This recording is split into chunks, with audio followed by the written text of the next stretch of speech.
Good evening दोस्तों, स्वागत है आपका हमारे चैनल जेएमसी स्टार जेएस गुरु पर। और आज ये हमारा पुनरावलोकन सीरीज का ये ज्योग्राफी का आज फर्स्ट पार्ट रहेगा।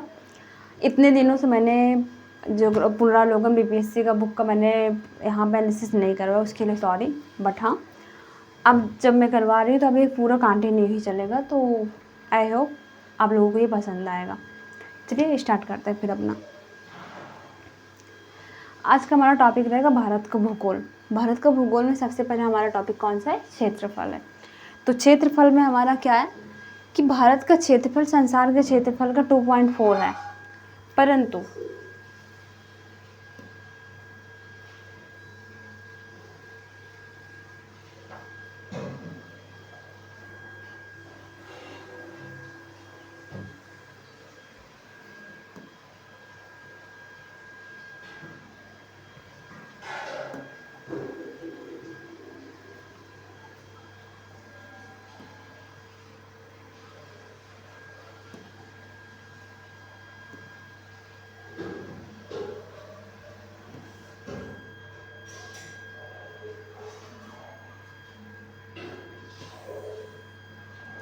भारत का क्षेत्रफल 2.4 है, परंतु इसकी संपूर्ण मानव जाति की 17% जनसंख्या है। भारत का क्षेत्रफल तो 2.4 है, परंतु यहाँ पे लोग कितने रहते हैं? लगभग पूरे विश्व का कितना? 17% जनसंख्या हमारे भारत में रहती है। नेक्स्ट है हमारा क्वेश्चन, भारत विस्तृत है, अक्षांशीय विस्तार है। तो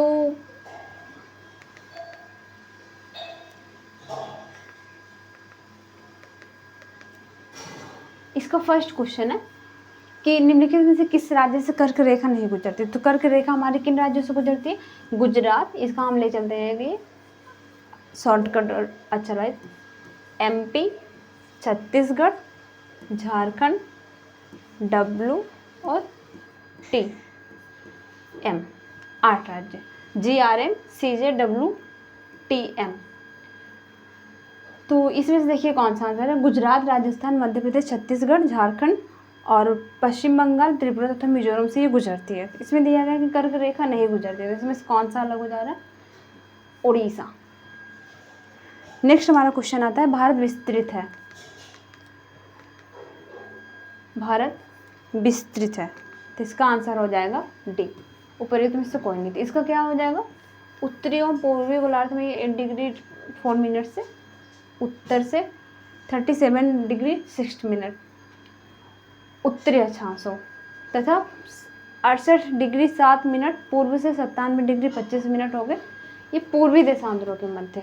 मीन्स इसका जो विस्तार है वो कितना है? उत्तरी और पूर्वी गोलार्ध में 8 डिग्री से और उत्तर से 37 डिग्री 6 मिनट उत्तरी अक्षांशों तक। और पूर्व में अगर इसका हम देखते हैं तो 68 डिग्री 7 मिनट से ईस्ट से ये 97 डिग्री 25 ईस्ट देशांतरों के मध्य है। और कर्क रेखा भारत के लगभग बीचों बीच से होकर गुजरती है। जैसे आप लोगों ने ये मैप देखा होगा ऐसे, तो कर्क रेखा ये ऐसे बीच से ही होकर गुजरती है।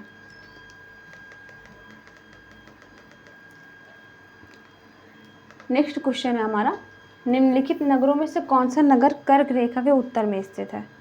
तो इसका आंसर हो जाएगा आइजोल।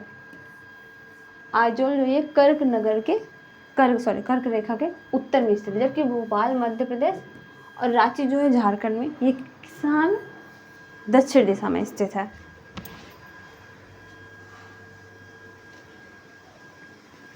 अब नेक्स्ट टॉपिक आता है हमारा मानक समय। तो यहाँ पे है ग्रीनविच माध्य समय GMT, और भारतीय मानक कितना आगे रहता है? तो ये रहता है 5.5 घंटे आगे। भारत में 82.5 डिग्री ईस्ट से देशांतर को क्या कहते हैं? मानक माध्य रेखा माना जाता है। इसी को मानक समय के रूप में भी जाना जाता है। नेक्स्ट हमारा किस रेखांश पर भारतीय मानक समय अपनाया जाता है? तो ये हमारा हो जाएगा 82.5 डिग्री ईस्ट। नेक्स्ट है भारतीय मानक समय और ग्रीनविच माध्य समय में अंतर पाया जाता है। तो देखिए वहाँ पे तो 5.5 घंटे दिए गए, अभी पहले हमने किया था, और यहाँ पे दिया गया +5, मीन्स 5 घंटे से आगे इसका आंसर कौन सा हो जाएगा? 5.5 घंटे। इसको देख के आप लोग कंफ्यूज मत होइएगा, यहाँ पे तो 5 लिखा है, इसके आगे आप लोग ये पॉइंट ध्यान दीजिएगा, यहाँ पे प्लस लगा हुआ। इस प्लस का मतलब हुआ कि हाँ 5 प्लस मीन्स 5 से ज़्यादा। नेक्स्ट हमारा क्वेश्चन है, किस पठार पर कर्क रेखा तथा भारतीय मानक समय रेखा एक दूसरे को काटती हैं? किस पठार पर? तो इसका आंसर कौन सा हो जाएगा? बघेलखंड पठार पर। ये कहाँ पड़ती है? कर्क रेखा और भारतीय मानक समय रेखा एक दूसरे को काटती हैं बघेलखंड पठार पर। भारतीय मानक समय देशांतर रेखा उत्तर प्रदेश, मध्य प्रदेश, छत्तीसगढ़, उड़ीसा तथा आंध्र प्रदेश होकर किससे गुजरती है? जो हमारे ये जो भारतीय मानक देशांतर रेखा है उत्तर प्रदेश से गुजरती है, मध्य प्रदेश से, छत्तीसगढ़ से, उड़ीसा से, आंध्र प्रदेश से, इतने सारे जगहों से ये होके गुजरती है।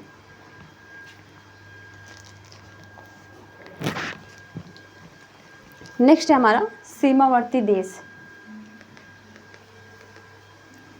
भारत और चीन के बीच सीमा रेखा को क्या कहा जाता है? तो आप लोगों को याद होगा मैक-मोहन रेखा कहा जाता है।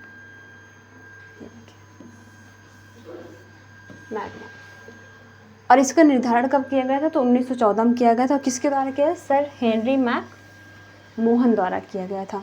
नेक्स्ट है, म्यांमार के साथ भारत के किन राज्यों की सीमाएं मिलती हैं? तो इसका आंसर हो जाएगा अरुणाचल प्रदेश, नागालैंड, मणिपुर, मिजोरम। Means ANMM। अरुणाचल प्रदेश, नागालैंड, मिजोरम, मणिपुर। कितना मिलते हैं? अरुणाचल प्रदेश की 520, नागालैंड की 215, मणिपुर की 398, मिजोरम की 510। मीन सबसे ज़्यादा मैच करते हैं अरुणाचल प्रदेश की, उसके बाद मिजोरम है, एंड अगेन मणिपुर, फिर नागालैंड। नेक्स्ट, निम्नलिखित देशों में किसकी भारत के साथ सबसे अधिक लंबी सीमा रेखा है? तो ये बांग्लादेश। जैसे कि आपने देखा होगा कि बांग्लादेश ही हमारा पहले ये पूर्वी बंगाल हुआ करता था, जो कि अब क्या हो गया है? बांग्लादेश हो गया विभाजन के बाद से।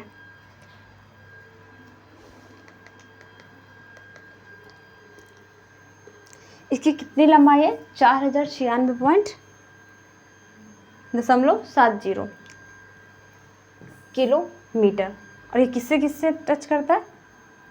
असम, पश्चिम बंगाल, मिजोरम, मेघालय और त्रिपुरा, ऐसे भारतीय राज्य जो कि बांग्लादेश से टच करते रहते हैं, छूते रहते हैं।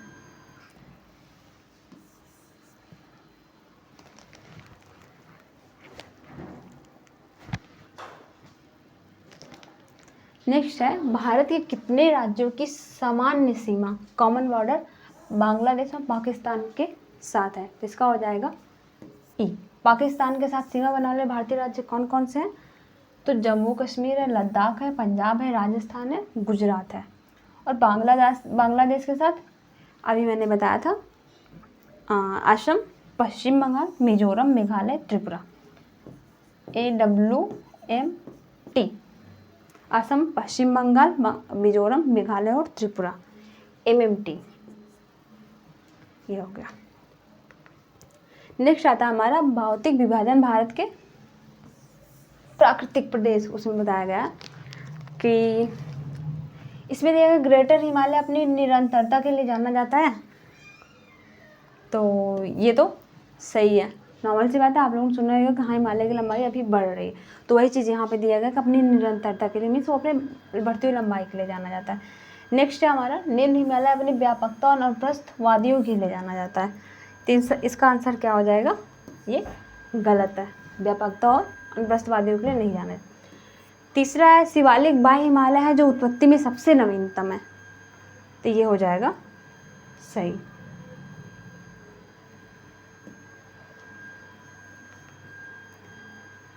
देखिए ग्रेटर हिमालय जो है ये निरंतरता के लिए जाना जाता है। शिवालिक बाह्य हिमालय जो कि उत्पत्ति की दृष्टि से सबसे नवीनतम है। अब बात करते हैं अगर भू आकारों की रचना के संबंध में, तो क्या दिया गया है यहाँ पे? संरचनात्मक दृष्टि से मेघालय पठार दक्कन पठार का ही विस्तारित भाग है। संरचनात्मक दृष्टि से मेघालय पठार दक्कन पठार का विस्तारित भाग है। ठीक है, सही हो जाएगा मेघालय पठार। और ये इसका है कश्मीर घाटी की रचना एक समअवनति में हुई है, तो ये भी सही है। गंगा मैदान की रचना एक अग्रगर्त में हुई है, तो इसका ये भी आंसर सही है।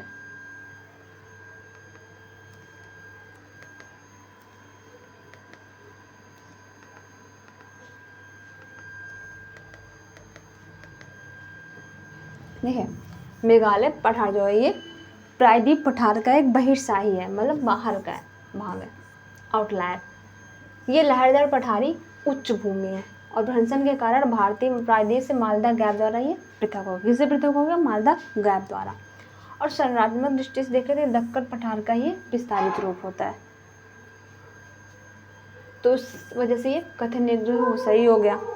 और नेक्स्ट है कश्मीर घाटी की रचना हिमालय की समअवनति में ही हुई है, तो ये भी सही है हमारा।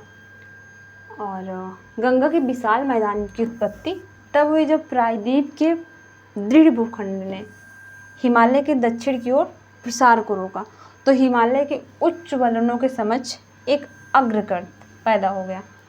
और ये अग्रगर्त एक क्या हुआ? एक विशाल भूसन्नति की भांति था। और हिमालय से निकलने वाली नदियों इसमें क्या हो गई?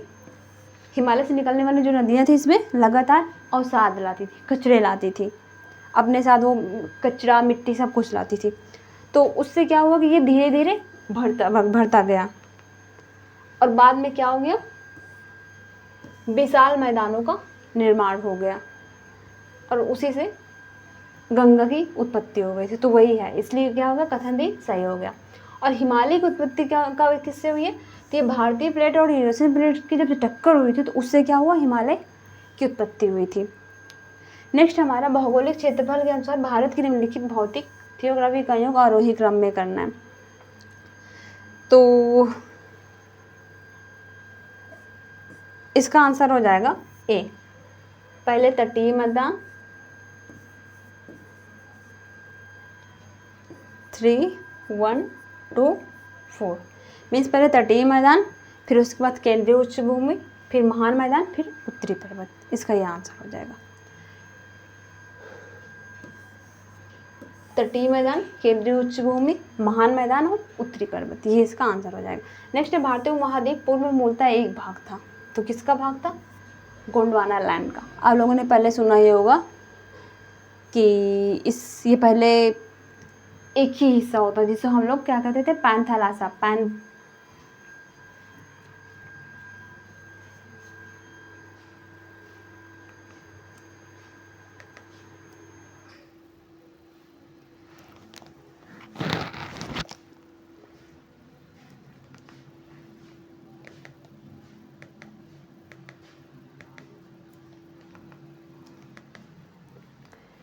दक्षिणी प्रायद्वीप उच्च भूमि का भाग है, तो किसका भाग है ये? गोंडवाना लैंड का। दक्षिणी प्रायद्वीप गोंडवाना लैंड का उच्च भूमि का भाग है। इसमें मुख्यतः कौन होते हैं? एमपी होते हैं, आंध्र प्रदेश होते हैं, तेलंगाना होते हैं, महाराष्ट्र आदि के कुछ हिस्से इसमें शामिल होते हैं। नेक्स्ट आता है हमारा उत्तर का पर्वतीय प्रदेश, तो हिमालय का पर्वतीय प्रदेश कौन सा है? शिवालय। और नेक्स्ट देखिए इसमें करना है उत्तर से दक्षिण की ओर क्रम में व्यवस्थित करना है, तो लद्दाख, काराकोरम, ये नॉर्थ टू साउथ जा रहा है। लद्दाख है, फिर काराकोरम है, फिर पीर पंजाल है, जास्कर और फिर ये, तो इनका उत्तर से दक्षिण को सही क्रम क्या हो जाएगा? काराकोरम हो जाएगा, फिर लद्दाख होगा, फिर जास्कर होगा, उसके बाद फिर पीर पंजाल हो जाएगा। शिवालिक श्रेणी का निर्माण हुआ था तो ये सेनोजोइक।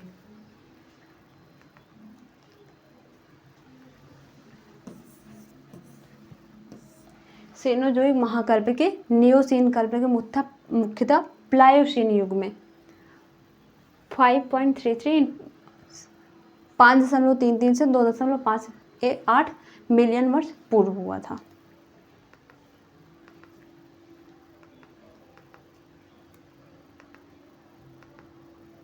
नेक्स्ट है अन्नामलाई इलायची की पहाड़ी और पालनी की पहाड़ी मिलती हैं, तो कहाँ मिलती हैं? ये अनाईमुड़ी में मिलती हैं। ये 3 पहाड़ियों का केंद्र बिंदु होता है। और दक्षिण की ओर जैसे क्या देखते हैं? इलायची की पहाड़ियाँ, और उत्तर की ओर अन्नामलाई की पहाड़ियाँ, और उत्तर पूर्व की ओर नेपालनी की पहाड़ियाँ। किस पहाड़ी पर? पूर्वी घाट पश्चिमी घाट से मिलता है, तो इसका आंसर हो जाएगा सी, नीलगिरी पहाड़ी पर। नेक्स्ट है, जहाँ पूर्वी घाट और पश्चिमी घाट मिलते हैं वहाँ निम्नलिखित में से कौन सी पहाड़ियाँ हैं? तो नीलगिरी पहाड़ियाँ पर स्थित होते हैं, कर्नाटक, केरला, तमिलनाडु।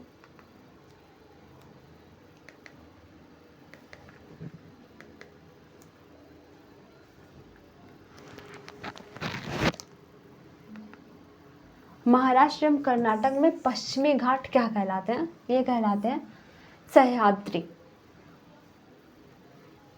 पश्चिमी घाट को महाराष्ट्र, गोवा एवं कर्नाटक में क्या कहते हैं? सह्याद्री के नाम से जाना जाता है। नीलगिरी, अन्नामलाई, कार्डमम हिल्स पश्चिमी घाट में ही स्थित पहाड़ियाँ हैं। नेक्स्ट है हमारा पर्वत चोटियाँ। भारत की सर्वोच्च पर्वत चोटी गार्डविन ऑस्टिन या केटू काराकोरम श्रेणी पर स्थित है, या भारत के केंद्र शासित प्रदेश लद्दाख में स्थित है, और इस क्षेत्र पर पाकिस्तान का अवैध कब्जा भी है। भारत की सबसे ऊंची पर्वत श्रेणी कौन है? तो केटू है। हिमालय पर्वत की निम्नलिखित चोटियों में से कौन सी भारत में नहीं है? तो धौलागिरी जो है भारत में नहीं होकर के नेपाल में स्थित है।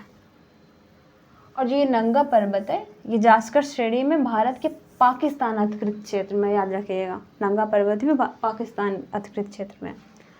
और जबकि ये कामेत जो है ये उत्तराखंड में है, ये उत्तराखंड में है, ये नेपाल में, और ये पाकिस्तान में है, ये चीज़।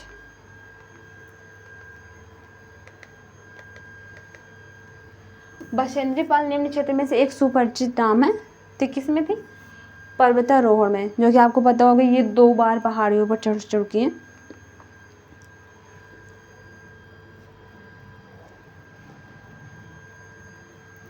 एवरेस्ट पर्वत शिखर पर चढ़ने वाली दूसरी भारतीय महिला कौन थी? तो ये थी संतोष यादव, और ये कहाँ के रहने वाले थे? हरियाणा राज्य के रहने वाली थी, और भारत तिब्बत सीमा पुलिस में अधिकारी भी रह चुकी हैं,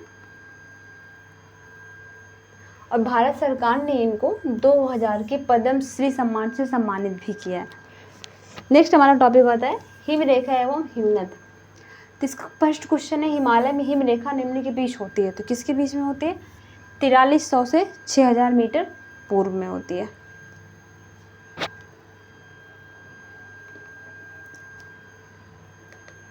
देखिए, हिमरेखा की औसत ऊंचाई महान हिमालय के उत्तरी भाग में 5500 से 6000 मीटर है, और महान हिमालय के दक्षिणी भाग में 4500 से 6000। उत्तरी भाग में 5500 से 6000 और दक्षिणी भाग में 4500 से 6000। तो ये आप लोग याद कर रखे रहिएगा बढ़िया से।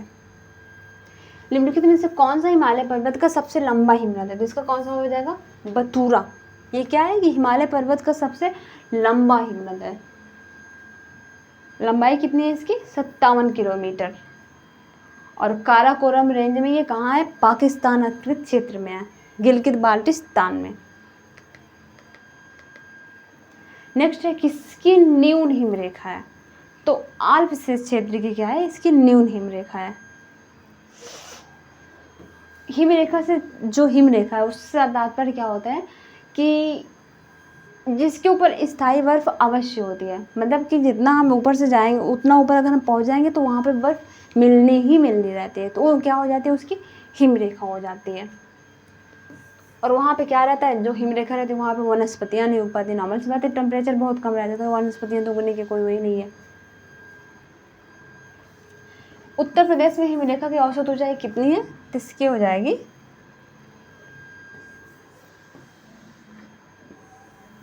देखिए ये वही हिमरेखा, और उत्तराखंड से अलग होने के बाद उत्तर प्रदेश में हिमरेखा है ही नहीं। तो ऐसा इसमें से कौन सा आंसर? इसमें से कोई आंसर ही नहीं है, क्योंकि उत्तर प्रदेश की कोई हिमरेखा ही नहीं है। उत्तराखंड में तो पहाड़ी है, वहाँ पे चलो ठीक है, हाँ है। उत्तर प्रदेश में कौन से हैं? तो इसका आंसर ये हो जाएगा। नेक्स्ट हमारा टॉपिक आता है पठार। इसका फर्स्ट क्वेश्चन है, भारत के अतिरिक्त प्रायद्वीप पर्वत निर्मित हुए हैं, तो कब निर्मित हुए हैं? सेनोजोइक काल में। हिमालय सहित भारत के अतिरिक्त प्रायद्वीप पर्वतों, सिंधु और गंगा के मैदान के उत्तर का भाग निर्माण कब हुआ था? तो सेनोजोइक काल में हुआ था। दंडकारण्य जो क्षेत्र है किस राज्य में स्थित है? तो इसका आंसर देखिए ये दे दिया गया, इसका एक्सप्लेनेशन देखते हैं हम लोग। दंडकारण्य जो है भारत के मध्यवर्ती भाग में स्थित है और यह मुख्यतः उड़ीसा, छत्तीसगढ़, तेलंगाना और आंध्र प्रदेश में विस्तृत है। हालांकि दंडकारण्य का जो छोटा भाग है ये मध्य प्रदेश तथा महाराष्ट्र में भी पड़ता है, ये चीज़ यहाँ पे बताया गया। निम्नलिखित में से कौन सा मेघालय पठार का अंश नहीं है?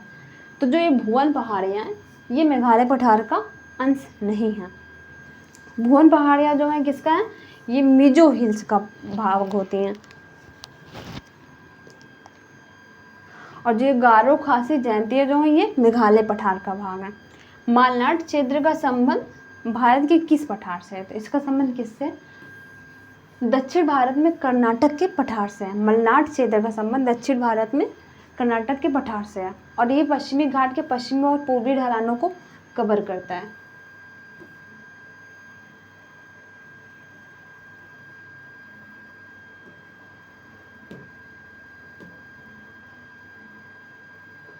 नेक्स्ट हमारा टॉपिक आता है तटीय भाग, भारत की तटरेखा। तो भारत की तटरेखा कितनी है?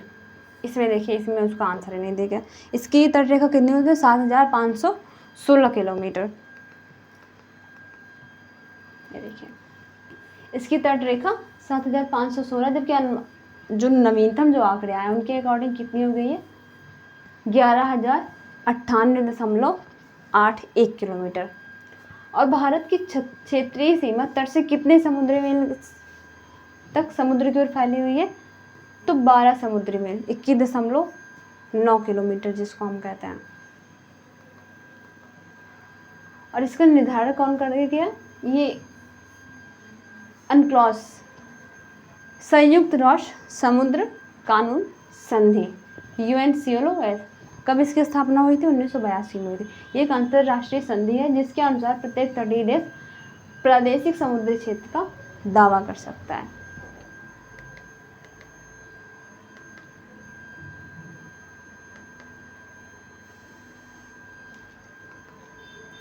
नेक्स्ट हमारा अरब सागर के द्वीप समूह।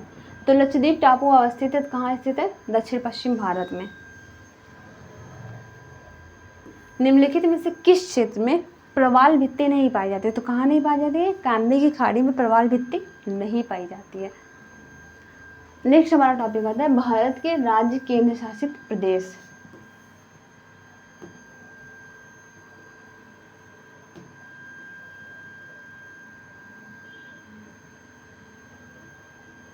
उत्तराखंड का कौन सा जिला तिब्बत सीमा में नहीं लगता है? तो ये कौन सा नहीं लगता है? अल्मोड़ा का जिला। अल्मोड़ा के जिला क्या है? तिब्बत के साथ साझा नहीं करता है। उत्तराखंड के 3 जिले जो हैं पिथौरागढ़, चमोली और उत्तरकाशी, ये तिब्बत के साथ सीमा साझा करते हैं। मध्य प्रदेश की सर्वाधिक लंबी सीमा किस राज्य के साथ है? तो ये है उत्तर प्रदेश के साथ।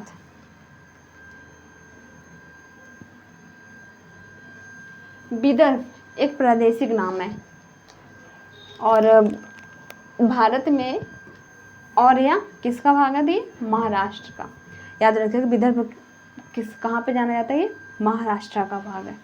ये महाराष्ट्र का पूर्वी प्रादेशिक क्षेत्र है। नेक्स्ट आता है पाट अंचल अवस्थित है, तो ये झारखंड में स्थित है, छोटा नागपुर क्षेत्र में। और झुमरी तलैया, ये काफ़ी आप लोगों ने सुने होगा, रेडियो पर गीतों की फरमाइश के लिए प्रसिद्ध है। किस राज्य में स्थित है? ये झारखंड में स्थित है।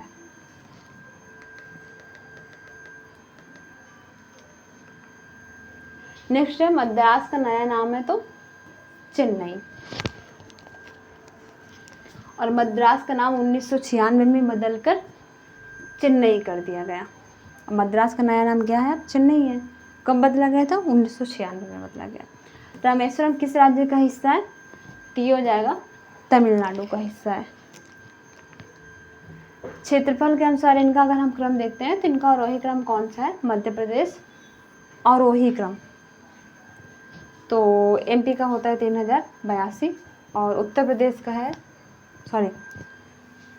3,08,252 और मध्य प्रदेश का है 2,40,928। आंध्र प्रदेश का 1,60,205 है और बिहार का कितना है 94,163 है। क्षेत्रफल के क्रम में अगर देखें तो भारत के 3 बड़े राज्य कौन से हैं, तो देखते हैं। सबसे बड़ा तो हमारा राजस्थान है, उसके बाद मध्य प्रदेश है, फिर महाराष्ट्र है, फिर उत्तर प्रदेश है। इसका है 3,42,239 और अगेन अब देख सकते हैं उसके बाद एमपी का है, फिर महाराष्ट्र है, फिर उत्तर प्रदेश का है। असम कुल मिलाकर कितने राज्यों एवं केंद्र शासित क्षेत्रों से घिरा हुआ है, तो कितने से घिरा हुआ है ये 7 से। भौगोलिक क्षेत्र की दृष्टि से भारत के निम्न जिलों में से कौन सा जिला सबसे बड़ा है, तो कच्छ का जो है सबसे बड़ा है। लेह का कितना है 45,100, कच्छ का कितना है 45,674 और सब ऐसे। जैसलमेर का कितना है 38,401 और बाड़मेर राजस्थान का कितना है 28,387। गुजरात की राजधानी कौन सी है, जिसका हो जाएगा गांधीनगर।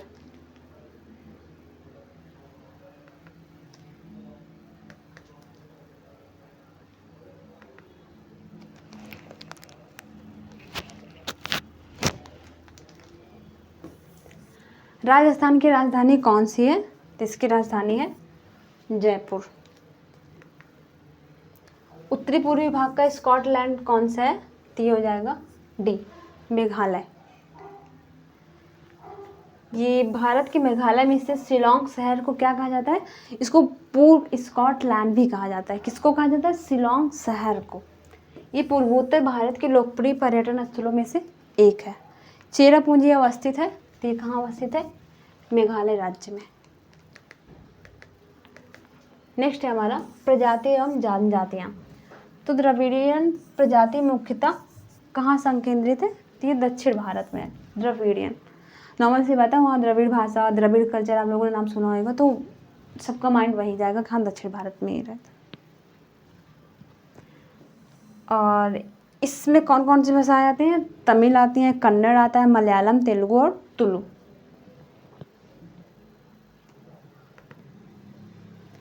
किस राज्य में जनजातीय समुदाय की पहचान नहीं की गई है, तो हरियाणा। पहचान नहीं की गई है। नेक्स्ट है गद्दी जनजाति हिमाचल प्रदेश, जम्मू कश्मीर एवं लद्दाख में निवास करती है। गद्दी बोडो निवासी हैं, तो ये क्या हो जाएंगे, गारो पहाड़ी के। ये क्या होती है, एक नई जाति और बहुभाषी समुदाय है।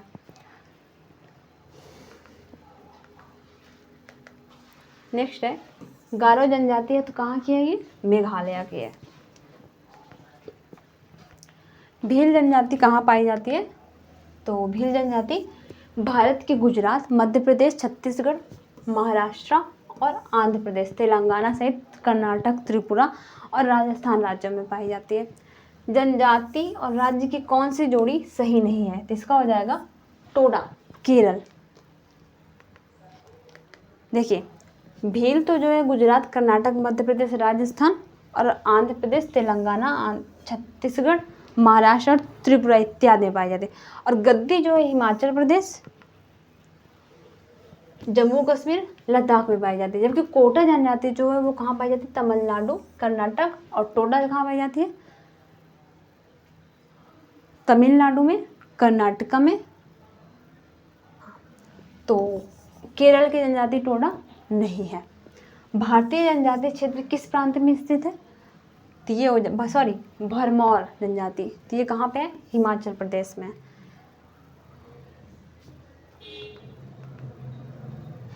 और नेक्स्ट क्वेश्चन है मणिपुर की मध्य घाटी में संकेंद्रित गैर अनुसूचित लोगों को कहा जाता है, तो इसका आंसर हो जाएगा मैतेई।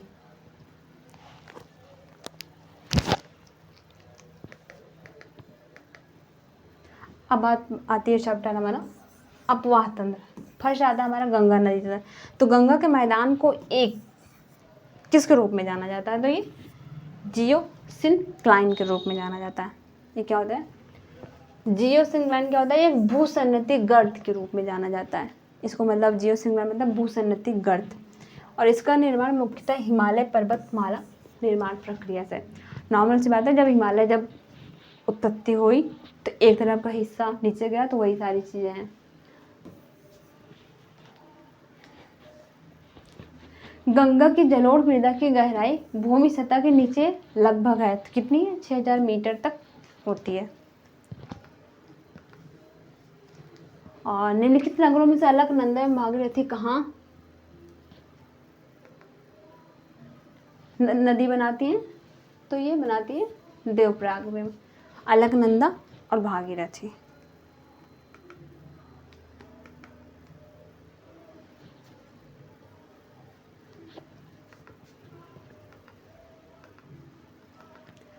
भारत की सबसे बड़ी वह नदी है, तो कौन सी हो जाएगी? गंगा नदी। सबसे बड़ी है गंगा नदी, नेक्स्ट है गोदावरी, फिर नर्मदा, फिर महानदी। गंगा नदी का भाग कौन सी उपनदी है? तो इसका हो जाएगा ये।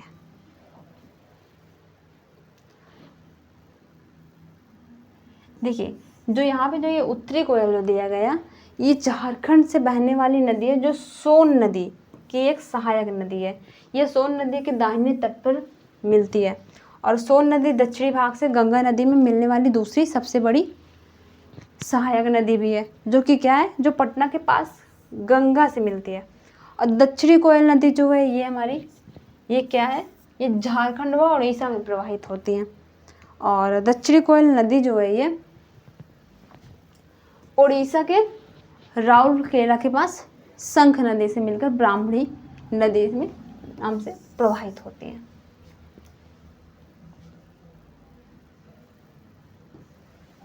नेक्स्ट है ब्रह्मपुत्र नदी तंत्र।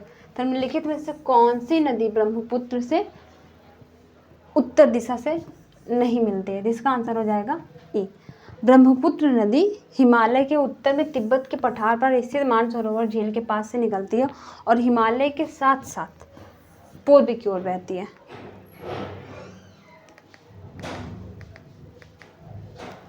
दुनिया की सबसे बड़ी नदी द्वीप कौन सा है? तो इसका आंसर हो जाएगा बी, माजुली। भारत में येरलुंग जंगमो नदी को किस नाम से जाना जाता है? तो ये जाना जाता है ब्रह्मपुत्र नदी के नाम से। तिब्बत में मानसरोवर झील के पास जिस नदी का स्रोत है हुआ है, तो सारे हैं, ब्रह्मपुत्र भी है, सिंधु भी है, सतलज भी है। मानस नदी किस नदी की उपनदी है? इसका आंसर हो जाएगा ब्रह्मपुत्र की। कौन सी नदी रिफ्ट घाटी या भ्रंश द्रोणी से होकर बहती है? तो इसका आंसर हो जाएगा ए, नर्मदा। सोन, नर्मदा और महानदी निकलती हैं, तो किससे निकलती हैं? ये अमरकंटक पहाड़ी से। और महानदी का उद्गम कहाँ पे होता है? तो ये होता है सिहावा पहाड़ी से। कहाँ पे है ये? छत्तीसगढ़ में है। पश्चिम की ओर प्रवाहित होने वाली नदियों का क्रम इसमें पूछ रहा है, तो इसका आंसर हो जाएगा पहला और दूसरा सही है। तो भारत में पश्चिम दिशा में प्रवाहित होने वाली 3 प्रमुख नदियाँ कौन सी हैं? नर्मदा, ताप्ती और माही। और जबकि ये जो राप्ती जो ये घाघरा की सहायक नदी है, जो कहाँ बहती है? उत्तर पश्चिम से दक्षिण पूर्व दिशा में बहती है। कावेरी नदी कौन से राज्यों से होकर गुजरती है? इसका आंसर हो जाएगा कर्नाटक, केरल, तमिलनाडु। तेल नदी निम्नलिखित नदियों में से किसकी सहायक नदी है? तो तेल नदी महानदी की प्रमुख सहायक नदी है।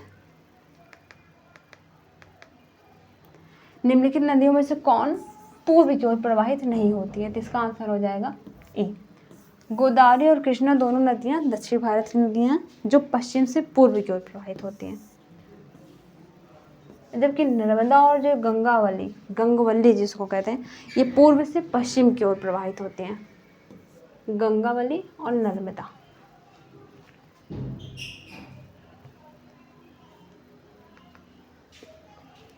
जो भीमा नदी जो है ये किस नदी की उत्पन्न नदी होती है? तो ये होती है कृष्णा की। निम्नलिखित में से कौन सी भारत में प्रायद्वीपीय नदी प्रणाली की विशेषता है? तो इसका हो जाएगा 1 और 3। इन नदियों में छोटे बेसिन और जलग्रहण क्षेत्र पाए जाते हैं। और पहला, प्रायद्वीप नदियाँ केवल वर्षा से ही जल प्राप्त करती हैं। प्रायद्वीपीय नदियाँ क्या होती हैं? अधिकांशतः मौसमी होती हैं और ये नदियाँ मुख्यतः वर्षा से ही जल प्राप्त करती हैं। ये प्राचीन पर्वतों और पठारों से होकर बहती हैं और ये प्रौढ़ावस्था में हैं इस टाइम। और छोटे बेसिन और जलग्रहण क्षेत्र भी इन नदियों में पाए जाते हैं। नेक्स्ट आता है दंडका रण में इंद्रावती सबरी किसकी सहायक नदियाँ हैं? तो ये हैं गोदावरी नदी की।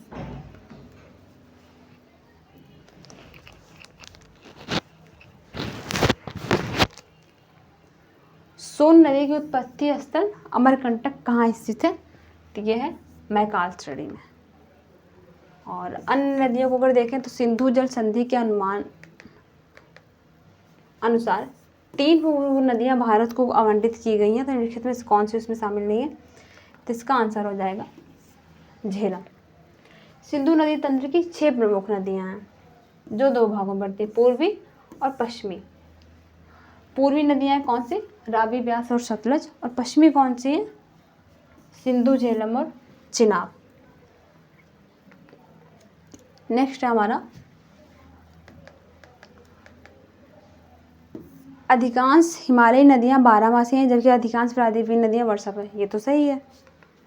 और दूसरा है हिमालयी नदियों की ढाल प्रायद्वीपीय नदी की तुलना में अधिक खड़ी है। ये भी सही है।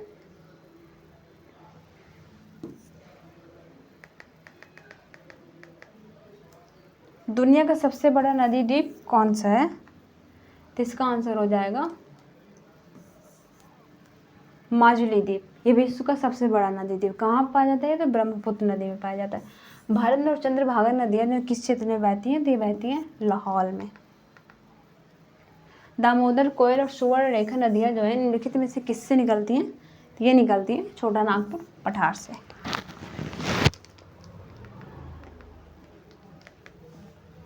दामोदर नदी निकलती है तो किससे निकलती है? छोटा नागपुर के पठार से निकलती है। कौन भूमि बंधित नदी है? तो ये है लूनी। कावेरी जल विवाद है तो कौन से राज्यों के बीच है ये? कर्नाटक एवं तमिलनाडु का है।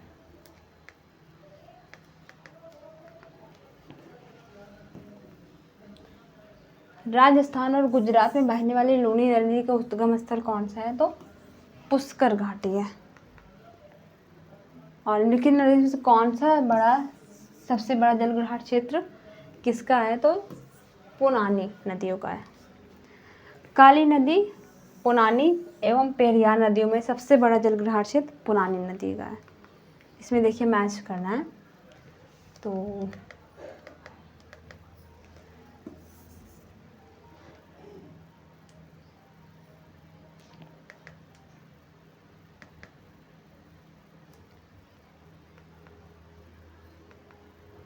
देखिए इसमें क्या हो जाएगा? 4 को किससे हो जाएगा? डेल्टा से। और कंकर जो होगा ये बांगर से हो जाएगा। कायल जो है ये तटीय मैदान हो जाता है और मांड जो है ये पंजाब का मैदान हो जाता है।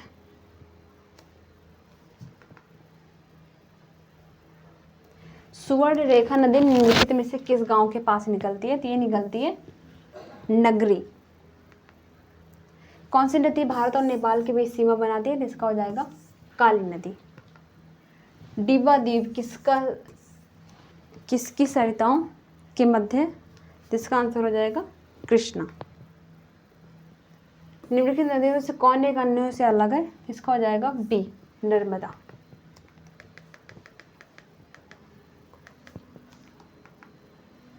नदियों के किनारे स्थित नगर, तो गंगा नदी के किनारे सबसे बड़ा शहर है तो कौन सा है? कानपुर सिटी। कानपुर सिटी जो ये गंगा नदी के किनारे स्थित सबसे बड़ा शहर है। और इसे पूर्व का मैनचेस्टर भी कहा जाता है।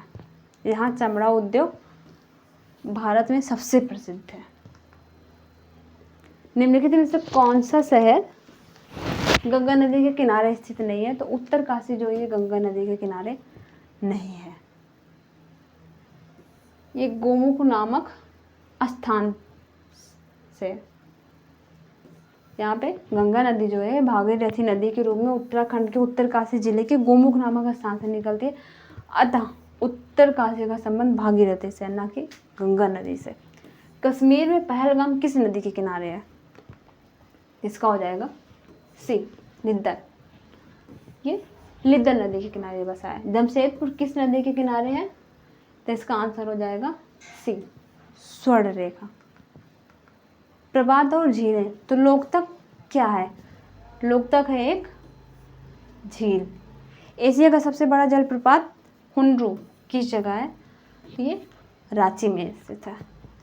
हुंड्रू जलप्रपात है, तो ये स्वर्ण रेखा नदी पर स्थित है। जलप्रपात और नदी के निम्नलिखित जोड़ों में से कौन सा जोड़ा सही सुमेलित नहीं है? तो इसका आंसर हो जाएगा उपर्युक्त में से एक से अधिक। तो ये जोग है, जोग का तो शरावती से होगा, कपिल धारा का नर्मदा से होगा, धुआंधार का नर्मदा से होगा। किस नदी पर शिव समुद्रम जलप्रपात अवस्थित है? जिसका हो जाएगा कावेरी।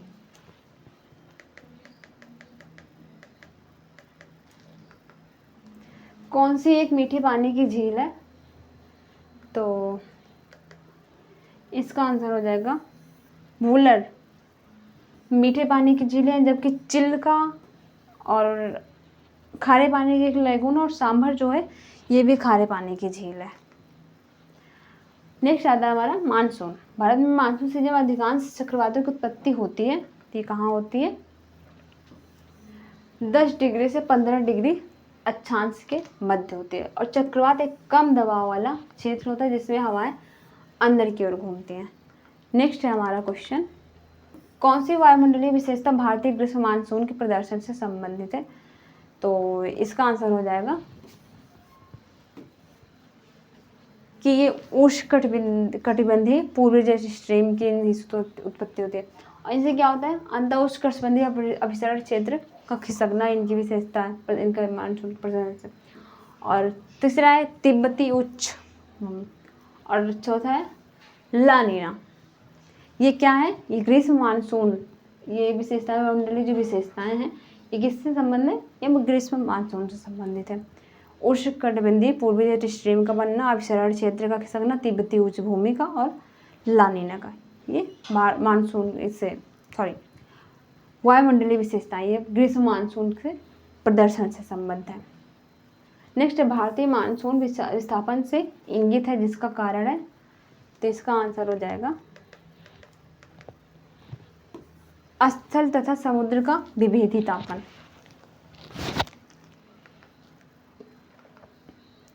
हैदराबाद में दक्षिण पश्चिम मानसून की वापसी की समस्या तिथि क्या है?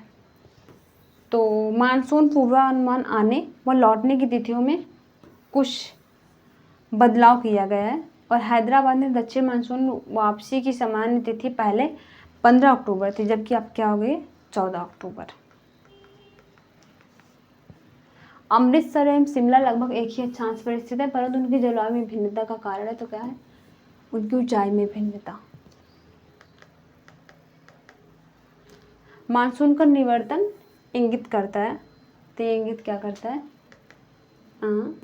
साफ आकाश से। निम्नलिखित में से भारत का कौन सा तट उष्णकटिबंधीय चक्रवातों से सबसे अधिक प्रभावित है? तो कोरोमंडल क्षेत्र। कौन सा एक सबसे सूखा स्थान है? तो लेह। भारत का सबसे शुष्क स्थान है लेह। भारत में शक्तिशाली एल नीनो कारण है, तो सूखे का कारण है। अब नेक्स्ट टॉपिक आता है हमारा वर्षा।